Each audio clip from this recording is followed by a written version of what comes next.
પાટણ જિલ્લામાં 26 એપ્રિલે જિલ્લા પંચાયત, તાલુકા પંચાયત તેમજ 2 નગરપાલિકાની સામાન્ય ચૂંટણી યોજાનાર છે।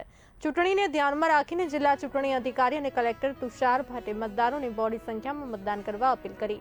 તેમણે જણાવ્યું કે લોકશાહીનું આ મહાપર્વ દરેક નાગરિક માટે અત્યંત મહત્વપૂર્ણ છે અને દરેક મતદારે નિર્ભય તથા નિષ્પક્ષ રીતે પોતાના મતાધિકારનો ઉપયોગ કરવો જોઈએ। મતદાન માત્ર અધિકાર જ નહીં પરંતુ દરેક નાગરિકની ફરજ પણ છે। કલેક્ટરે વધુમાં જણાવ્યું કે મતદારો પોતાના કિંમતી મત દ્વારા લોકશાહી વધુ મજબૂત બનાવી શકે છે। જિલ્લા વહીવટી તંત્ર દ્વારા મતદાન માટે તમામ જરૂરી વ્યવસ્થાઓ કરવામાં આવી છે, જેથી મતદારોને કોઈ મુશ્કેલી ન પડે। વહીવટી તંત્રે તમામ મતદારો નિર્ધારિત સમયમાં પોતાના મતદાન મથક પર પહોંચી મતદાન કરવાની અપીલ કરી છે અને વધુમાં વધુ મતદાન કરીને લોકશાહી મજબૂત બનાવવા સહભાગી થવા અનુરોધ કર્યો છે। આપ સૌને સુવિદિત છે કે તારીખ 26મીના રોજ પાટણ જિલ્લા ખાતે જિલ્લા પંચાયત, તાલુકા પંચાયત અને 2 નગરપાલિકાની ચૂંટણી છે।